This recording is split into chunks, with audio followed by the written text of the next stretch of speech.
Welcome to today's story, one that unfolds with tension, reflection, and a powerful twist. Imagine an ordinary day turning extraordinary when a routine police stop exposes a shocking truth that forces everyone involved to confront their assumptions.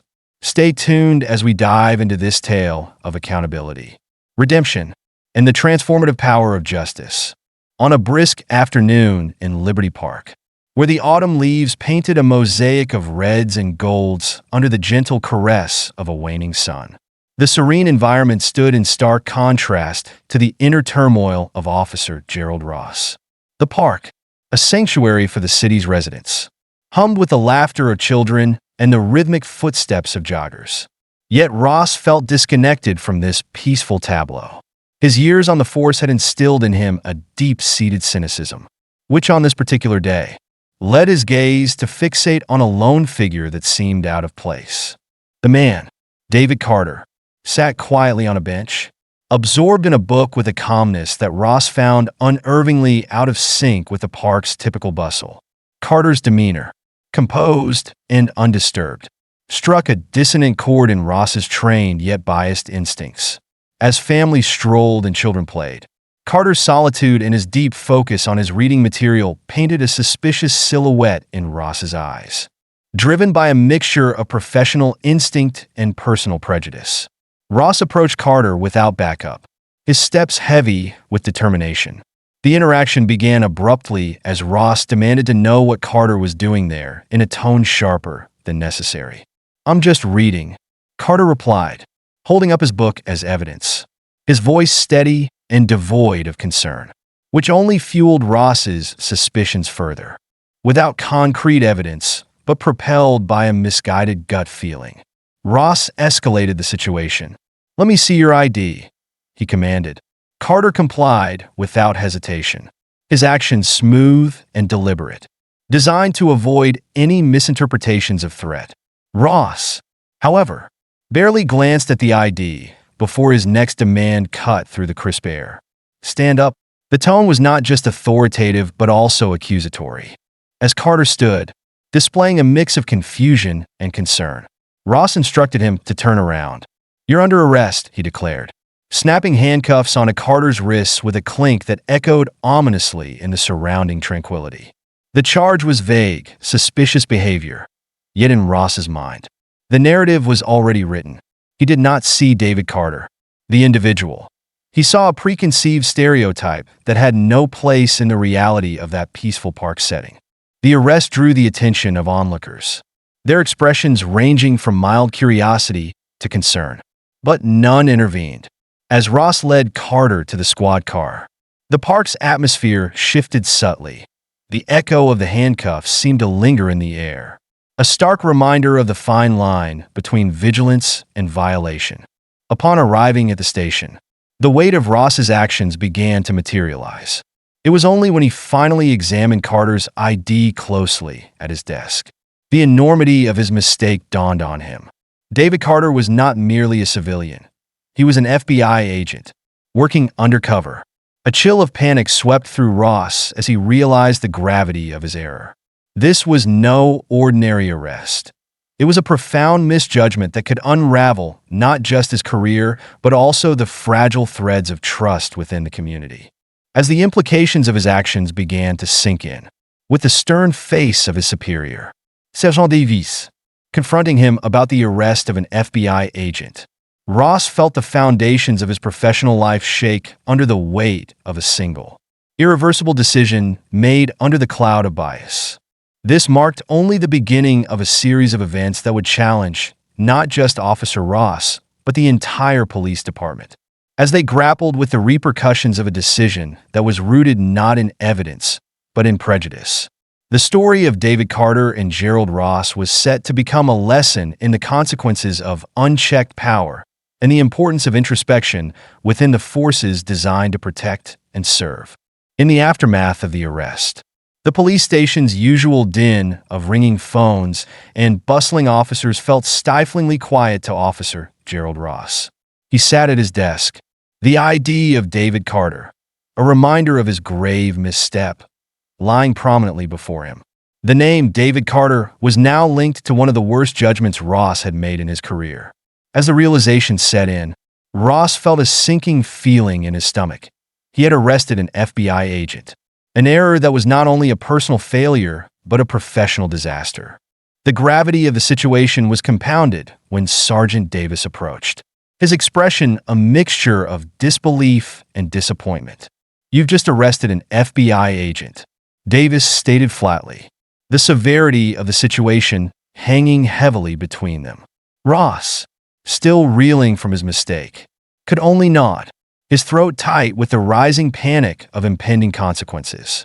As the news spread within the precinct, the atmosphere grew tense. Colleagues Ross had known for years looked at him differently. Whispers filled the corridors, each murmur a further twist of the knife of his looming disgrace. It wasn't just a personal error, but a stain on the badge he wore, a symbol of trust and justice he had unwittingly tarnished. Meanwhile, David Carter sat quietly in the holding cell, the absurdity of his situation not lost on him. An experienced undercover agent, Carter had navigated far more dangerous and complex situations than a quiet afternoon at a park. Yet, here he was, confined by the very system he served, his freedom curtailed by misplaced suspicion. Despite the cold metal of the handcuffs and the stark walls surrounding him, Carter remained composed, his mind sharp and clear as he contemplated the broader implications of his arrest. This wasn't just about him. It was a reflection of a deeper, systemic issue that allowed such an incident to occur. Back at his desk, Ross was interrupted by the return of Sergeant Davis, who had just finished a phone call with their chief. "This is going to get a full review, Ross." From the top down, Davis informed him, his tone serious. "I don't need to tell you how bad this looks. An FBI agent, Ross, undercover, and you picked him up for sitting in a park." The next hours were a blur for Ross as he went through the motions required to process Carter formally. Each step felt surreal, each piece of paperwork a testament to his misjudgment. When it was time to release Carter, the meeting was terse. Carter, though free from the physical confines of the cell, now carried the weight of an experience that would inevitably influence his view of law enforcement. As Carter collected his belongings, he locked eyes with Ross. There was no overt display of anger or resentment, just a measured calm that seemed to penetrate Ross's defenses. "I hope this can be a learning opportunity, officer," Carter said quietly, his voice steady but layered with an undeniable intensity. The drive back to his office was a reflective one for Carter. Despite his calm demeanor, the incident stirred a resolve within Carter to address the systemic biases that had led to his arrest. His position as an FBI agent afforded him a platform not available to many, and he intended to use it not just to rectify his own situation, but to initiate a broader discussion about reform. Meanwhile, Ross faced a gathering storm. The internal review promised to be grueling, and the potential fallout from arresting an FBI agent, a respected and integral part of the national law enforcement community, loomed large. The precinct buzzed with the news, and Ross found himself increasingly isolated, his colleagues uncertain how to interact with him amidst the controversy. As the day ended, both men left the precinct profoundly changed by the incident. For Carter, it was a renewed commitment to challenge and change the systemic issues within law enforcement. For Ross, it was the beginning of a personal reckoning with his biases, a journey that would require him to confront uncomfortable truths about himself and the institution he served. As the repercussions of his actions rippled outward, Officer Gerald Ross found the precinct a colder, more isolating place than it had ever been. The solidarity typically shared among officers was now overshadowed by a cloud of suspicion and doubt, primarily centered around him. Colleagues who had once clapped him on the back and shared coffee now passed by his desk with barely a nod. The weight of what he had done, arresting an FBI agent based on a misguided hunch, bore down on him with suffocating pressure. Ross was summoned to an urgent meeting with the higher-ups, where the atmosphere was thick with tension and barely masked concern. They discussed the potential implications of his mistake, not just for him personally, but for the entire department. The media had caught wind of the incident, and the story was starting to circulate, drawing public criticism and stirring debates about police practices and racial profiling. Meanwhile, David Carter took steps to ensure that this incident did not just fade into the background. He reached out to his superiors at the FBI, who were equally appalled and concerned about the implications of his wrongful arrest. High-level discussions began about how to address and, more importantly, how to prevent such occurrences in the future. Carter found himself at the center of a burgeoning movement to reform law enforcement interactions, particularly those influenced by racial prejudices. As these discussions were unfolding, Ross was dealing with the immediate fallout. The internal review was expedited given the high-profile nature of the case. Ross was asked detailed questions about every decision he made that day in the park. With each answer, he felt his career slipping further away. The chief of police, a stern man who had always run a tight ship, expressed his deep disappointment. "We can't afford mistakes like these, Ross. Not now. Not ever," he stated grimly. The public reaction was swift and severe. Local news outlets were relentless in their coverage, painting a picture of a police force out of touch with the community it served. Editorials criticized the department for what appeared to be a clear case of racial profiling. The story gained traction, and soon national news outlets were commenting on the incident, using it as an example of the broader systemic issues plaguing law enforcement across the country. Amid this storm, Ross felt his resolve weakening. He was placed on administrative leave, pending the outcome of the investigation.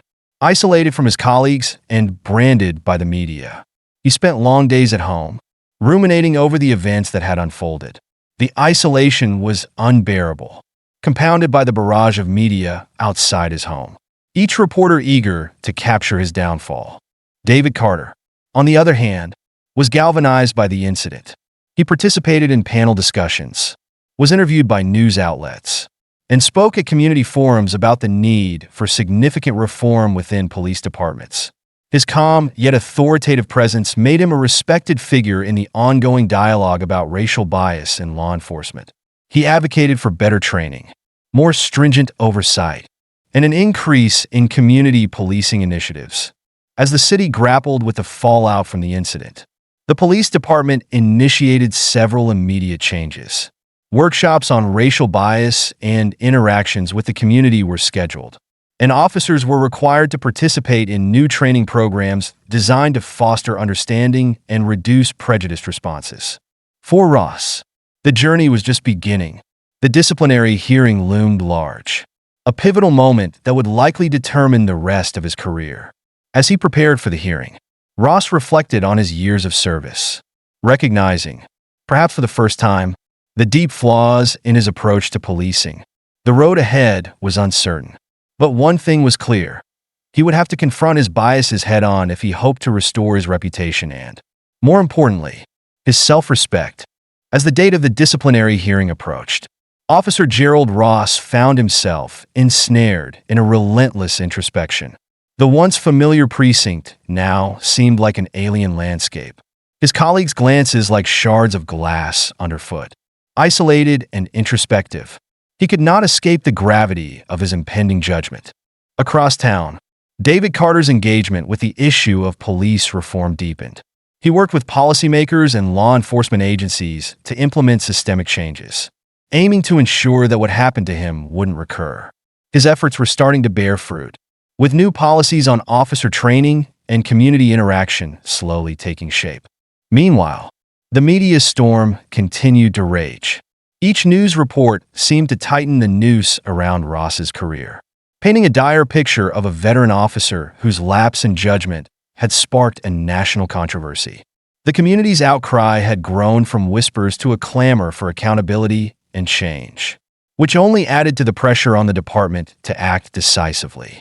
On the day of the hearing, Ross walked through the precinct doors, each step heavy with the burden of his actions.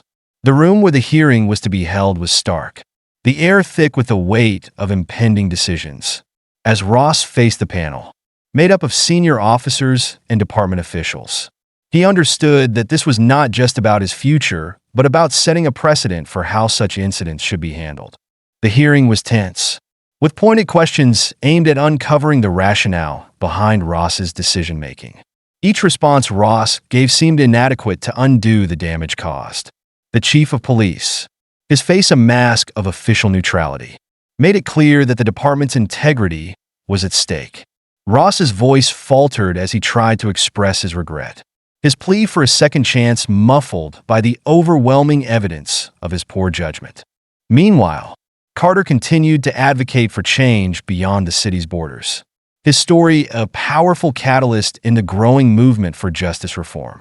His voice, once stifled behind the bars of a holding cell, now carried weight in rooms where policies were made and futures shaped. As the hearing concluded, Ross awaited the decision in a small, austere room. The panel deliberated for what seemed an eternity, their voices a low hum behind closed doors. When at last the door opened, the chief of police stepped out, his expression unreadable. Ross braced himself for the verdict, a verdict that would not only determine his fate, but reflect the department's commitment to justice and equality. The chief cleared his throat, and with a few solemn words, the career Ross had built came to an uncertain pause. In the wake of the disciplinary panel's decision, Officer Gerald Ross faced the stark reality of suspension without pay pending further investigation. The verdict had not only severed his immediate ties with the force, but also marked him publicly as a symbol of the systemic issues plaguing law enforcement. As he left the hearing, the weight of isolation was palpable, with former colleagues avoiding his gaze, reinforcing his new status as an outcast within a fraternity that once heralded him as a protector of peace. Outside the precinct, the media frenzy had not abated. Cameras flashed and reporters jostled for comments. But Ross walked through them in silence, his future uncertain and his reputation in tatters. The story of his fall from grace continued to dominate the news, sparking debates on racial bias and the need for comprehensive police reform. Meanwhile, David Carter's influence as a reform advocate grew stronger. He was now a frequent guest at conferences and seminars, discussing the necessity of dismantling prejudice practices within policing. His narrative had shifted from being a victim of wrongful arrest to a proactive agent for change, leveraging his personal ordeal to foster dialogue and enact policy changes. Carter's efforts were catalyzing shifts in law enforcement training programs, with an increasing focus on cultural sensitivity and accountability. Back at his home, Ross grappled with a mix of regret and defiance. The solitude gave him too much time to think about the irreversible moment his career turned on its head. He replayed the arrest over and over, each time searching for a moment where he could have made a different choice. The isolation was broken by occasional calls from a few steadfast friends and his union representative, offering scant comfort and updates on his case. As days turned into weeks, the public's attention was occasionally diverted by other news. But for Ross, the situation remained his daily reality. He was required to attend counseling sessions as part of the department's protocol for suspended officers, where he confronted his biases and began the difficult work of unlearning years of ingrained prejudices. Each session was challenging, forcing Ross to face uncomfortable truths about himself and his perceptions. Simultaneously, the city council took steps to address the public outcry by setting up an independent commission to review police practices. Carter was invited to share his insights, which contributed to a broader understanding of the systemic changes needed. His advocacy work began to bear real fruit, influencing local and national policy discussions about law enforcement reform. As the narrative of change unfolded, Ross found himself reflecting on his own path to redemption. He understood that returning to his old life might be impossible, but he hoped to find a way to contribute positively to the dialogue sparked by his case. Despite the bitterness of his current circumstances, Ross began to consider how he could use his experiences to teach others about the dangers of unchecked bias, perhaps preventing future incidents like the one that had derailed his career. The community's reaction to the reforms proposed by the commission was mixed, with some praising the efforts to address systemic issues, while others remained skeptical of the potential for real change. Carter, ever the advocate, continued to push for more substantial reforms. ensuring that the momentum was not lost. As the story of Ross and Carter continued to unfold, it became a poignant reminder of the complexities of justice, the personal costs of systemic failures, and the potential for redemption and change. Both men, linked by a fateful encounter, found themselves on divergent paths toward reshaping the future of law enforcement. Months passed, and the tension around the reforms in the city's police department continued to build. Gerald Ross, though sidelined, closely followed the developments, his own future inextricably linked to the outcome of these changes. Each new policy, each announcement of reform, felt like a small step toward vindicating his hope that something good might still come from his grave error. David Carter, on the other hand, had become a leading voice in the national conversation on policing and justice reform. His engagements took him to panels and discussions across the country, where he shared his story and advocated for systematic changes to ensure fairness and restore trust in law enforcement. His narrative not only highlighted the challenges, but also painted a vision of what effective, community-focused policing could look like. In the city, the Independent Commission's work led to the implementation of several new policies, including more rigorous training on racial bias and de-escalation techniques, as well as the introduction of body cameras to increase transparency. Community policing efforts were intensified, with officers encouraged to engage more deeply with the neighborhoods they patrolled, fostering relationships that aimed to rebuild trust. For Ross, these developments were a double-edged sword. While he supported the changes and hoped they would prevent future incidents like his own, they also served as a constant reminder of his failure. His suspension continued as the internal investigation into his actions dragged on, complicated by legal challenges and bureaucratic delays. The isolation was palpable, and Ross found solace in long walks and solitary reflection, contemplating his role in the broader narrative of change. Meanwhile, Carter's efforts had attracted the attention of policymakers at the highest levels. Invitations to speak at major conferences and to participate in task forces studying law enforcement practices came frequently. His story had not only sparked a movement, but had also given him a platform to influence real change. Yet, despite his rising profile, Carter remained focused on the grassroots level, where he believed the most significant impact could be made. As the anniversary of the incident approached, the city planned a forum to discuss the progress made and the challenges remaining. Both Ross and Carter were invited to speak, a prospect that filled Ross with anxiety and Carter with a sense of responsibility. On the day of the forum, the room was filled with community members, activists, officers, and local leaders. Ross took the stage first, his presence a testament to his difficult journey. He spoke candidly about his mistakes, his regrets, and his hopes for the future of policing. His words were met with a mix of skepticism and sympathy, reflecting the community's divided perceptions. Carter followed, his speech focusing on the need for continued vigilance and commitment to reform. He highlighted successes but did not shy away from addressing the ongoing challenges. His call to action was clear. The work was far from over, and the path to justice required sustained effort from all stakeholders.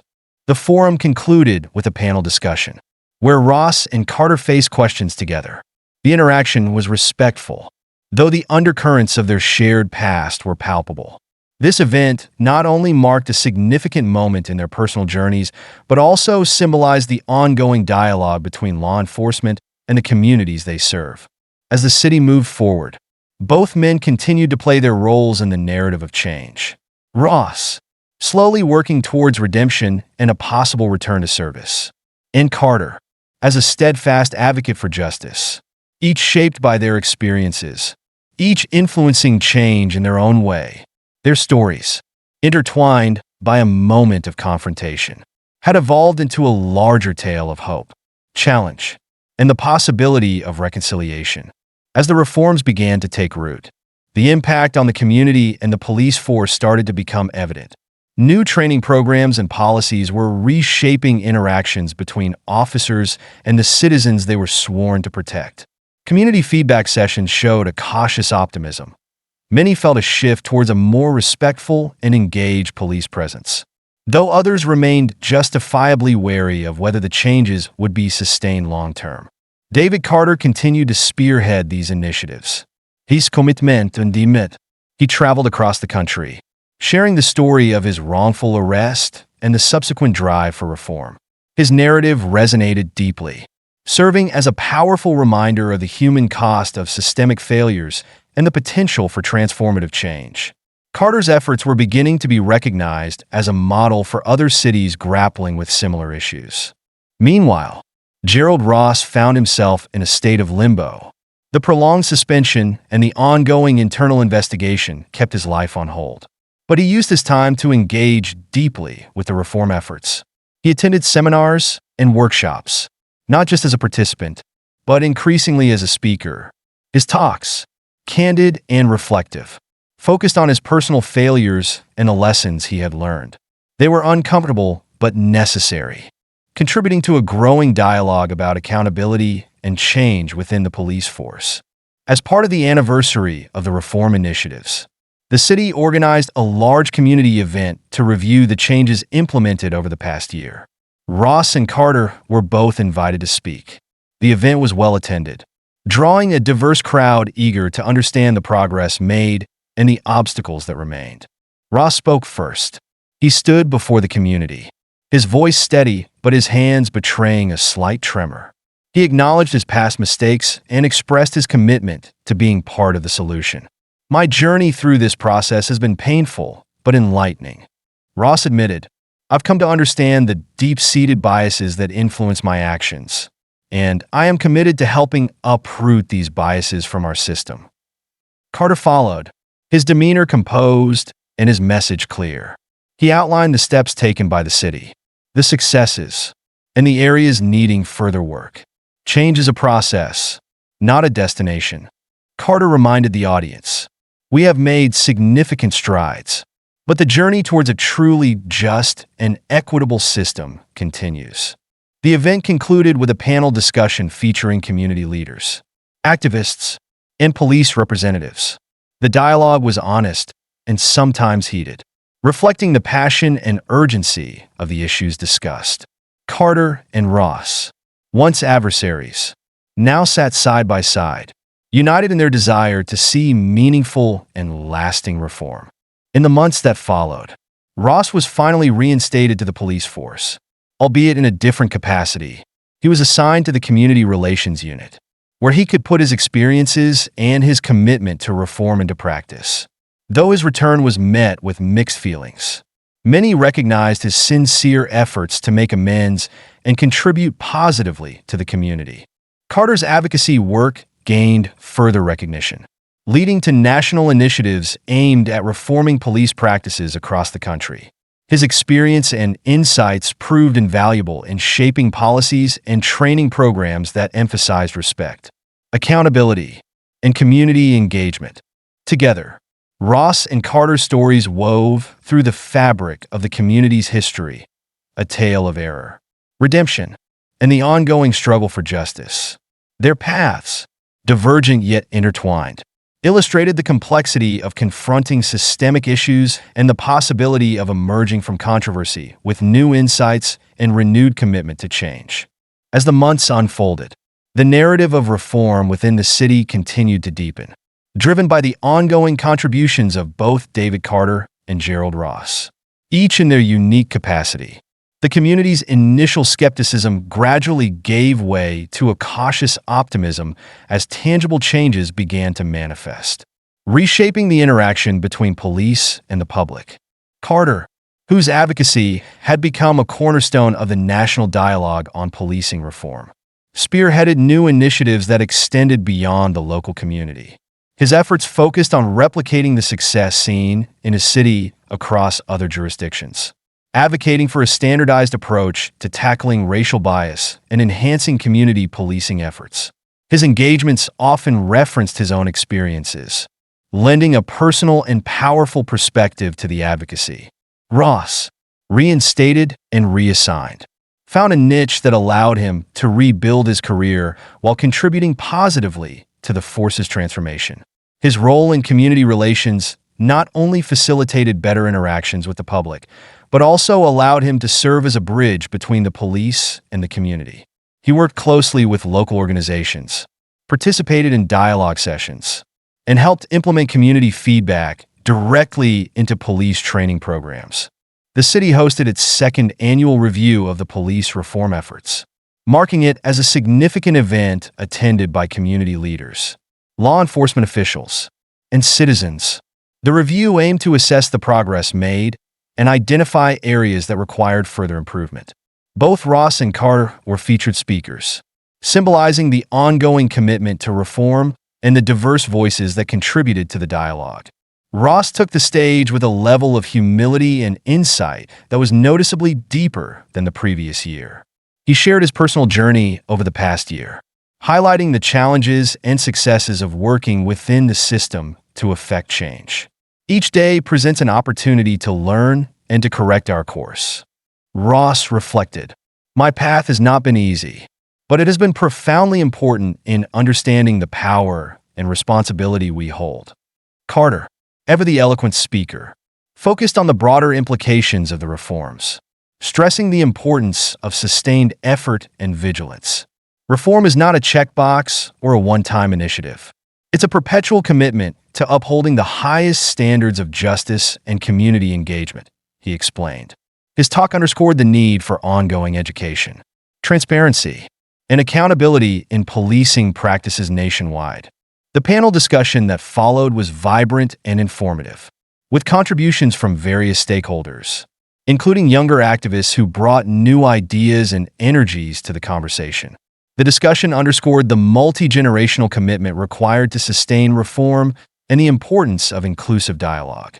In the aftermath of the annual review, the city's efforts received broader recognition, becoming a model for other cities struggling with similar issues. Carter's role as a consultant became more pronounced as he was invited to help guide other cities through their reform processes, sharing best practices and learning from the collective experiences. Ross, on the other hand, started a mentorship program within the police department, aiming to guide young officers through the complexities of modern policing, emphasizing empathy, community service, and the importance of self-awareness. His program quickly gained traction, symbolizing a shift in how new officers were trained and integrated into the force. As the narrative of change continued, both men found themselves deeply embedded in the tapestry of reform. Carter as a national advocate and Ross as a local changemaker. Their stories, once defined by a single confrontational moment, had evolved into a shared journey towards a more just and engaged approach to policing.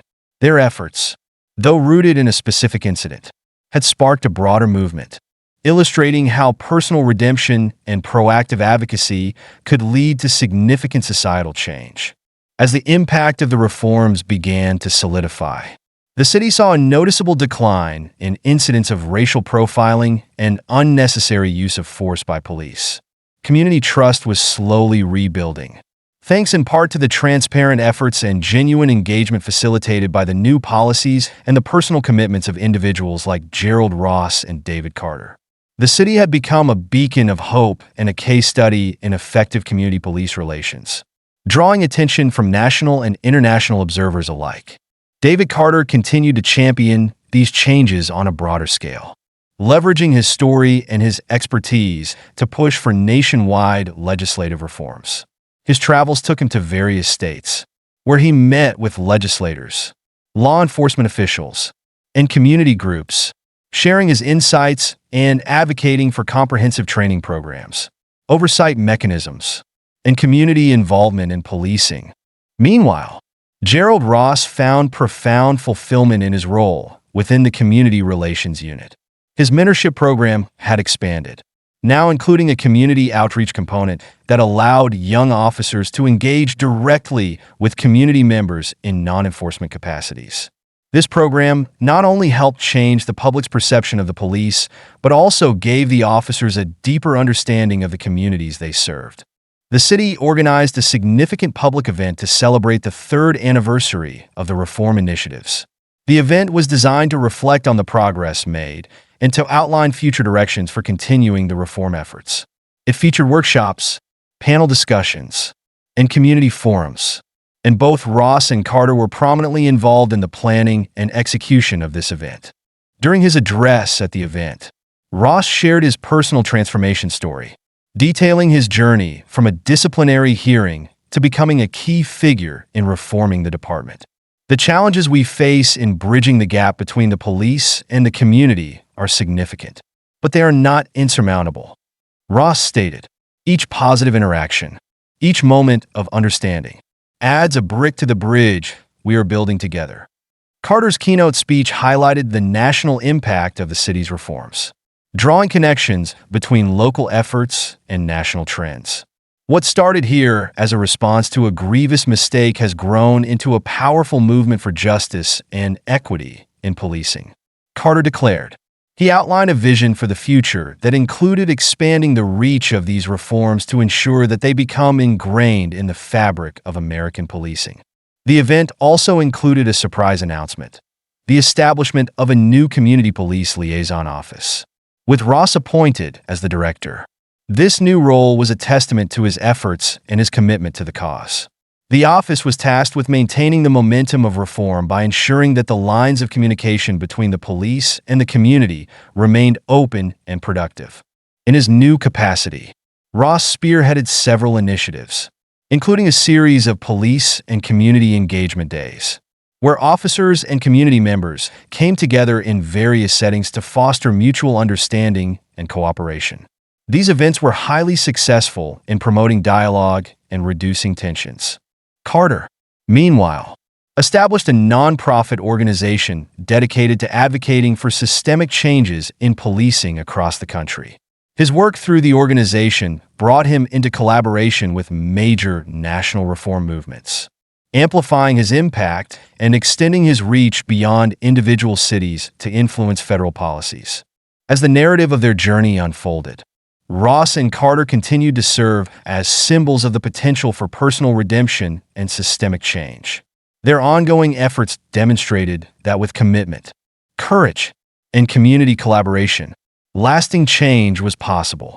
They had not only transformed their city, but also set a standard for what could be achieved nationwide, inspiring similar reforms across the country and cementing their legacies as pioneers of police reform. In the years following the initiation of police reform in their city, Gerald Ross and David Carter saw the fruits of their labor become a lasting part of the community fabric. The reforms had not only reduced instances of misconduct, but also established a model of community policing that was replicated in cities across the nation. Both men, having started on opposite sides of an incident that could have ended tragically, now stood together as champions of change. Ross, in his role as the director of the Community Police Liaison Office, continued to innovate ways to integrate policing with community service. Under his leadership, the office developed new programs that emphasized mental health awareness, youth engagement, and conflict resolution. These programs helped shift the local police force's role from enforcers of the law to partners in community welfare, earning the department a national reputation for progressive policing. Carter's nonprofit organization flourished, becoming a crucial advocate for national policing reform. His efforts led to the passage of several key pieces of legislation that set standards for police training, accountability, and community involvement across the country. His voice became a staple at congressional hearings and national conferences, where he spoke not only about the need for reform, but also about the importance of resilience and hope in the face of adversity. As the anniversary of their city's reform initiatives approached, a special commemoration event was planned to celebrate the decade of progress. Both Ross and Carter were invited to speak, an opportunity to reflect on their journey from confrontation to collaboration. Ross opened his speech by recounting the early days of his transformation, highlighting the personal challenges he faced and how overcoming these had taught him the true meaning of service. "It was in facing my failures that I found my calling," Ross told the gathered crowd, his words resonating with both the young officers and the seasoned veterans in attendance. "We've learned that serving our community means understanding its needs, listening more than we speak, and being present in the moments that matter. Carter followed with a powerful address on the national impact of their work. What began here as a struggle against injustice has ignited a nationwide reevaluation of how law enforcement interacts with the communities it serves. Carter declared, he shared stories of individuals and cities transformed by the principles that were pioneered in their own community. Our work continues, but today, we celebrate the journey of 1,000 miles that began with the critical first step of acknowledgement and action. The event closed with the unveiling of a new community center named after both Ross and Carter. The center was designed as a space for dialogue, education, and reconciliation, embodying the principles that had guided their work. It featured resources for legal assistance, mental health support, and educational programs, all aimed at fostering a stronger, more informed community. As they stood together in front of the center, Ross and Carter looked out over the crowd, seeing faces that reflected the diversity and strength of their community.